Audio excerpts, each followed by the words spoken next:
जय हिंद दोस्तों। NSRPS teaching point में आप सबों का स्वागत है। दोस्तों, इस चैनल में मैं आप लोगों को कक्षा 6 से कक्षा 12 तक का सभी विषयों का थ्योरी एवं ऑब्जेक्टिव कराने जा रहा हूं।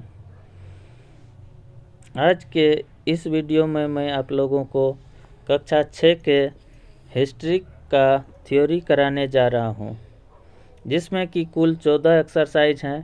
पहला एक्सरसाइज जो है हमारा अतीत, उसमें परीक्षा की दृष्टि से कोई महत्वपूर्ण पॉइंट नहीं है। दूसरा है क्या, कब, कहाँ और कैसे। हजारों वर्ष पहले क्या हुआ था, इसकी जानकारी हमें इतिहास से प्राप्त होती है। इतिहास को आसानी से समझने के लिए इसे 3 कालखंडों में बांटा गया। पहला है प्राचीन इतिहास, दूसरा है मध्यकालीन इतिहास, तीसरा है आधुनिक इतिहास।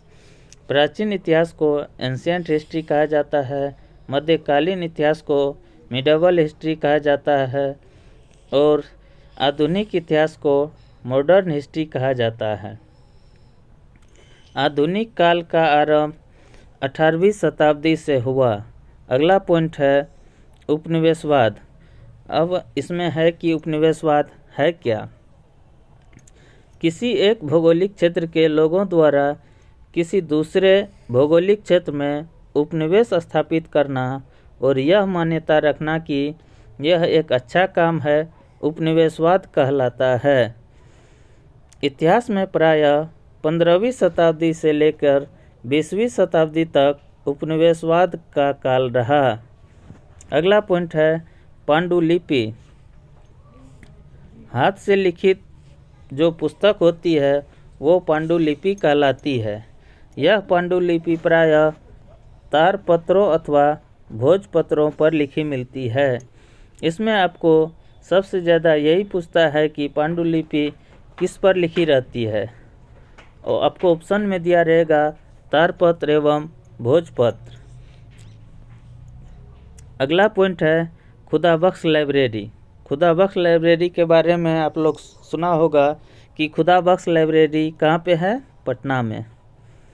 अगला है गोपाल नारायण सिंह सार्वजनिक पुस्तकालय, जो कि पालीगंज स्थित भरतपुरा में स्थित है।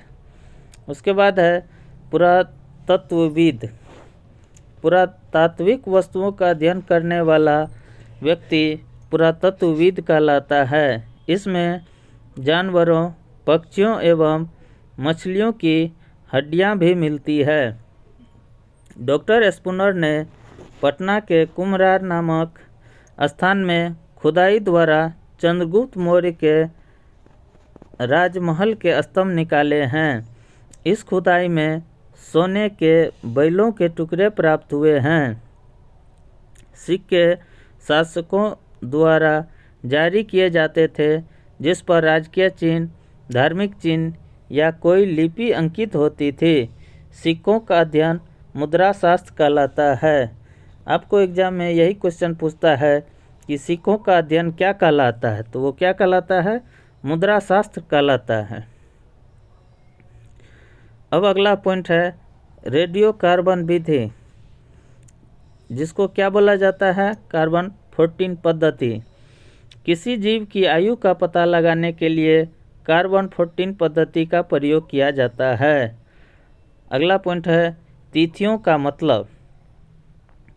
तिथियों की गणना विक्रम संवत और शक संवत के आधार पर होती थी। अब मुख्यतः ईसा मसीह के जन्म से तिथि की गणना की जाती है। इसके जीवन को, यानी ईसा मसीह के जीवन को 0 वर्ष माना जाता है। अगला है भौगोलिक पृष्ठभूमि। उत्तर के पर्वतीय प्रदेश जो तराई के जंगलों से प्रारंभ होकर हिमालय के शिखर तक फैले हुए हैं, इसमें कश्मीर, कांगड़ा, कुमायूं तथा सिक्किम के प्रदेश सम्मिलित हैं। अगला है उत्तर का मैदान, जो अपनी उपजाऊ भूमि और अधिक पैदावार के लिए प्रसिद्ध है। इसमें सिंधु, गंगा, यमुना और सहायक नदियों से सिंचाई का काम होता है। यह देश का सर्वाधिक उपजाऊ क्षेत्र है। तीसरा पॉइंट है, दक्षिण के पठार के अंतर्गत उत्तर में नर्मदा एवं ताप्ती नदी बहती है।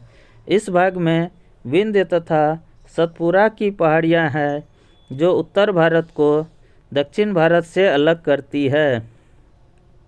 अब अगला है दर्रे।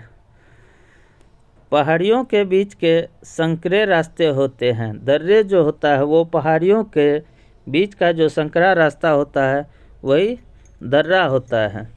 गेहूं तथा जौ जैसी फसलों को मेहरगढ़ में सबसे पहले उपजाना शुरू किया गया।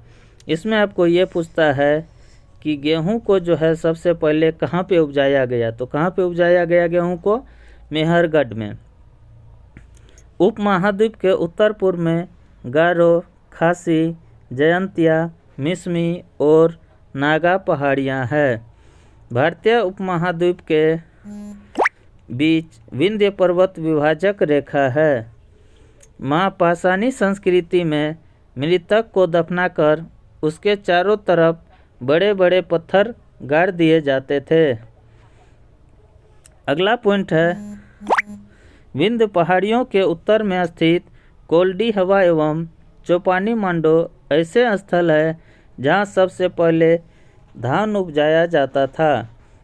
अब इसमें सबसे इम्पोर्टेंट ये है, आपको पूछेगा कि चावल सबसे पहले कहाँ उपजाया जाता था, तो कहाँ पे उपजाया जाता था चावल? कोल्डी हवा में।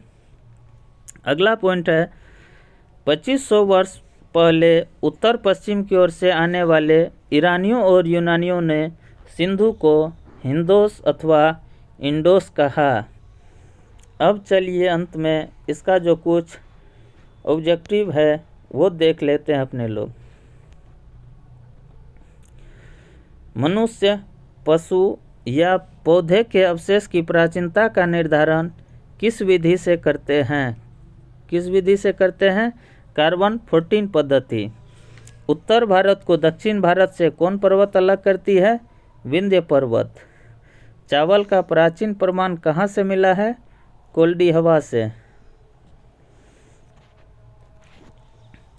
कुम्हरार नामक स्थान की खुदाई किसने करवाई? डॉक्टर स्पूनर ने। भौगोलिक दृष्टिकोण से भारत को कितने भागों में विभाजित किया जा सकता है? 4 भागों में। आधुनिक काल का प्रारंभ कब हुआ? 18वीं शताब्दी में। कितने वर्ष पूर्व महापाषाणी संस्कृति का निर्माण हुआ? 3000 वर्ष पूर्व। आप इसमें वीडियो में देखे होंगे कि मैंने ऊपर में जितना थ्योरी पढ़ाया उससे ही ऑब्जेक्टिव ये सारा बना। अगर ये वीडियो आपको पसंद आए तो इसे लाइक करें, चैनल को सब्सक्राइब करें और अपने दोस्तों के साथ शेयर करें।